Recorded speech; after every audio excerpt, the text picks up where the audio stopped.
2012 여성시대 신춘 편지쇼 가자. 내 인생을 바꿔준 그날을 쓴 경기도 파주시 조리읍 봉일천리의 하성준 씨. 네, 축하합니다. 하성준 씨.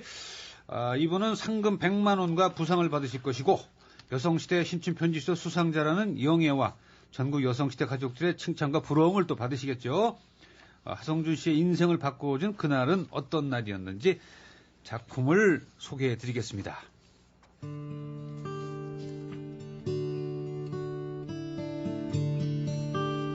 내 인생을 바꿔준 그날. 경기도 파주시 조리읍 봉일천리의 하성준.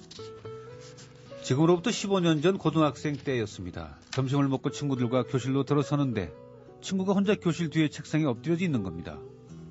야, 뭐해? 밥 안 먹어?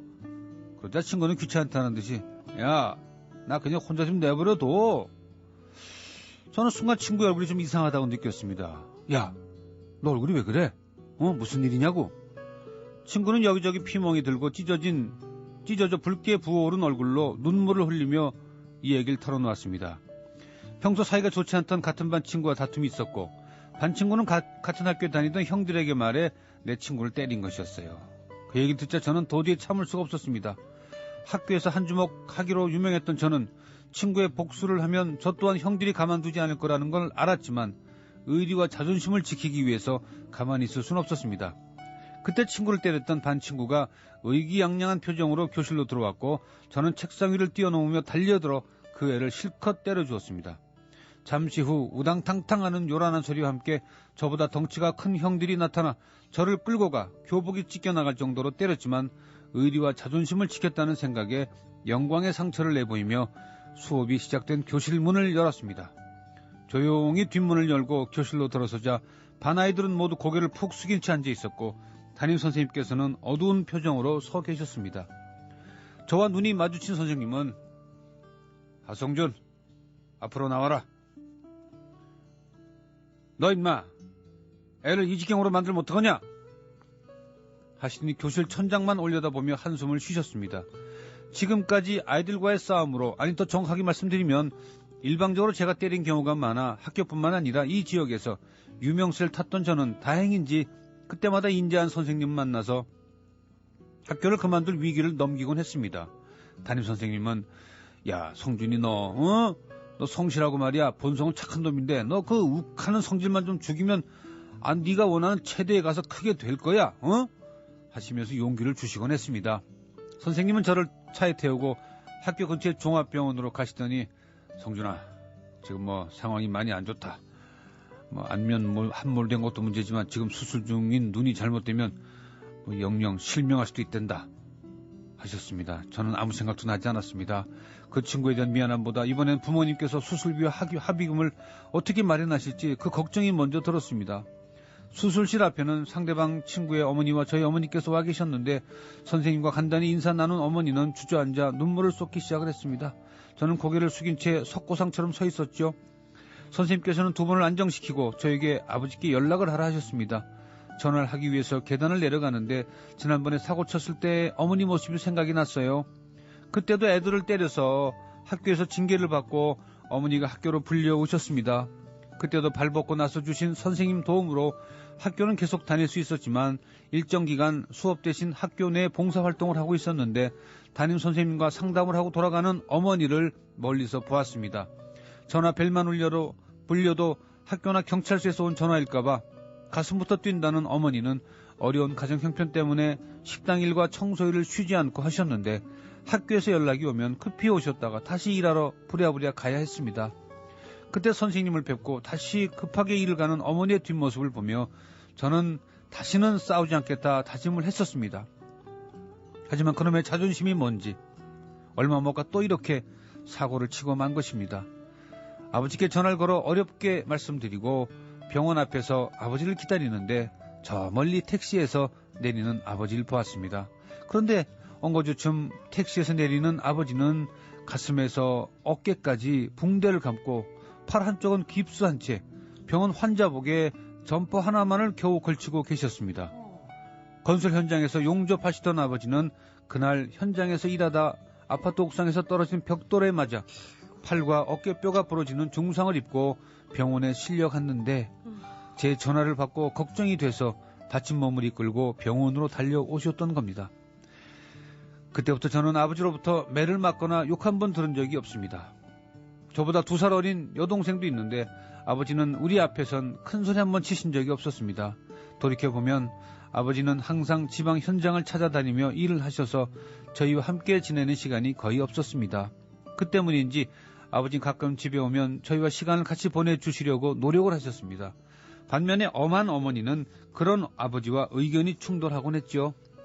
그날은 제가 일으킨 사고도 사고지만 현장에서 크게 다치셨음에도 자식이 싸웠다는 얘기에 혹시 제가 다치기라도 했을까봐 한걸음에 달려오신 아버지 얼굴을 차마 바라볼 수가 없었습니다. 차라리 정신 차려라 하면서 제 뺨을 한 대 후려쳐 주셨으면 싶었습니다. 잠시 저를 물끄러미 바라보시던 아버지는 넌 어디 다친 데 없냐? 이렇게 물으시고는 제 어깨를 두드려 주시고 온몸에 붕대 감은 몸으로 수술실로 가셨습니다. 아버지의 뒷모습을 보고 저는 그 자리에서 꼼짝 못하고 울음을 터뜨리고 말았습니다. 멈추지 않는 울음을 하염없이 흘리며 다짐하고 또 다짐했습니다. 오늘의 이 눈물을 결코 잊지 않겠다고 말입니다. 더 이상 부모님께 부끄러운 아들이 되지 않고 자랑스러운 아들이 되겠다고 저는 그날 다짐하고 또 다짐을 했습니다. 결국 부모님은 많은 치료비와 합의금을 마련하셨고 전세금의 보증금을 빼서 교외로 이사하셨고 집이 멀어지자 저는 친척집에 신세를 져야 했습니다. 그때까지 저는 운동만 좋아했지 공부하는 담을 쌓고 살았는데 제가 원하는 최대의 교수가 되기 위해서는 대학에 꼭 가야 하기에 대학에 가기로 마음을 먹었습니다. 하지만 기초가 없어서 마음만 먹는다고 공부가 절로 되진 않았죠. 일단 저는 무조건 책상에 앉아있는 연습부터 시작을 했는데 30분, 1시간, 2시간 이렇게 늘려가며 암기 과목 위주로 공부했는데 주요 과목의 성적이 워낙 뒤처져 성적은 좋지 못했습니다. 당시 저는 친척집이 불편해서 독서실에서 늦게까지 있다가 갔는데 독서실에는 외고에 다니는 제 중학교 친구들이 여럿 있었습니다. 저는 그 친구들에게 대학에 가고 싶다며 과외를 부탁했습니다. 친구들은 처음에는 의아해했지만 제 부탁을 들어주었습니다. 친구들은 각자 국어, 영어, 수학, 주요 과목을 정해서 틈틈이 과외를 시켜줬는데 기초가 아예 없던 저는 초등학교 영어 교재를 가져다가 처음부터 다시 공부해야 했습니다. 그러자 수업 시간에 도저히 알아듣지 못했던 수학 공식이나 영어 문장이 조금씩 눈에 들어오기 시작했고 재미도 조금씩 붙었습니다. 저는 반에서 2등까지 성적을 끌어올렸고 싸움꾼이 공부를 한다는 소식에 친구들은 물론 선생님들까지 놀라셨습니다. 결국 저는 어렵게 대출을 받아 대학에 갔는데 흥청망청하는 대학 생활에 염증을 느꼈습니다. 어렸을 때부터 해오던 태권도를 외국에서 가르치고 싶다는 생각이 들자 아예 유학을 가겠다는 계획을 세웠습니다. 그러려면 병역 문제부터 해결하는 게 순서라 친구들 중에 가장 먼저 입대를 하게 됐습니다. 군에 가서도 태권도 조교와 선수로 활동하며 바쁘게 지내는데 좋은 기회가 찾아왔습니다. 바로 이라크 파병이었습니다. 그곳에 가면 특별한 경험을 할 수도 있고 유학의 큰 걸림돌인 학비도 어느 정도 해결할 수 있었을 테니까요. 그런데 문제가 하나 있었습니다. 신청서를 제출할 때 부모님의 동의서가 있어야 했습니다. 고민을 거듭하다가 어렵게 아버지께 전화를 걸었습니다. 아버지 드릴 말씀이 있습니다. 아버지 이라크 파병 다녀와도 될까요? 1초, 2초, 3초. 잠시 정막이 흐르더니 아버지께서는 이라크 그래 좋다 다녀와라. 남자라면 그런 곳에 한 번쯤 다녀와도 좋다. 하늘의 뜻인지 저는 30대 1의 경쟁률을 뚫고 이라크에 가게 됐습니다. 이라크로 떠나기 전 마지막 면회 날 아버지께 큰 소리로 격려하는데 그때 처음으로 눈물을 훔치는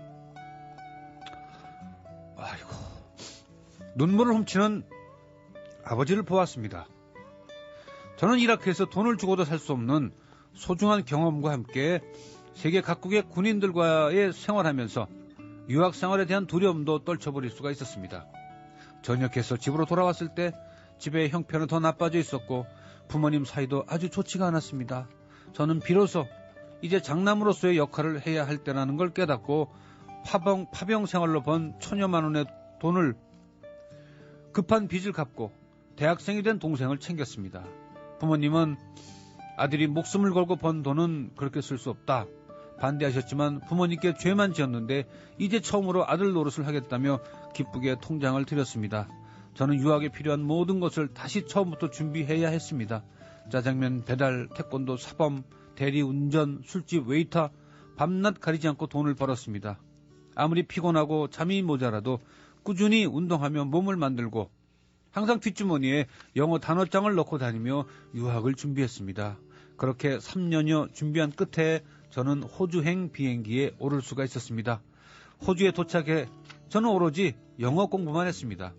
여기 와서 공부하기 위해 지난 3년여 동안 고생했다는 생각에 공부가 힘들기보다는 책상에 앉아있는 그 순간이 행복하고 짜릿하기만 했습니다. 1년여 학교에 다니며 공부하자 그동안 벌어놓은 돈은 다 쓰게 돼서 한국으로 돌아가 돈을 벌어 공부하느냐 이곳에서 일자리를 구해 돈을 버느냐 하는 선택의 순간이 왔습니다. 그러던 어느 날 우연히 태극기가 그려진 하얀 도복을 입고 가는 호주 아이를 보았고 저는 무작정 그 아이를 쫓아가 체육관으로 갔습니다. 덕분에 저는 호주인이 관장인 체육관에서 정식 사범으로 일을 하게 됐습니다. 목청껏 기합 지르고 정권을 지르고 발차기 하면서 드디어 제 꿈을 이루게 된 것이죠. 게다가 태권도 용어를 제외하고는 영어로 하나부터 10까지 다 말해야 하니 학교에서보다 영어가 훨씬 더 많이 늘었습니다. 저는 지금 한국으로 돌아와 다른 일을 준비하고 있습니다. 부모님들은 자식이 잘 되면 더 바랄 게 없다 말씀하시지만 저에게는 부모님이 안 계신 성공은 필요하지 않습니다. 제가 편안히 모실 수 있을 때까지 부디 건강하시기 바랄 뿐입니다. 그때 아버지께서 정신 차리라며 저를 때리셨다면 저는 더 삐뚤어진 인생을 살았을지 모릅니다. 하지만 아버지께서는 단 한 번의 예외도 없이 마지막 순간까지 믿어주시고 또 믿어주셨습니다. 그 믿음이 결국 지금의 저를 만들어 주셨습니다. 아버지, 어머니, 고맙습니다.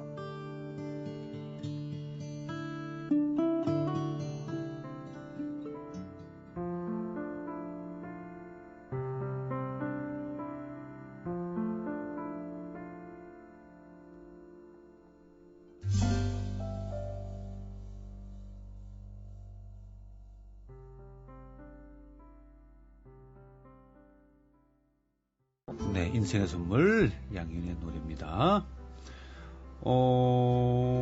김연경 씨는 사람들 마음을 헤아리는 심리적인 에세이 많이 쓰신 분인데 네. 그런 평을 적으셨어요.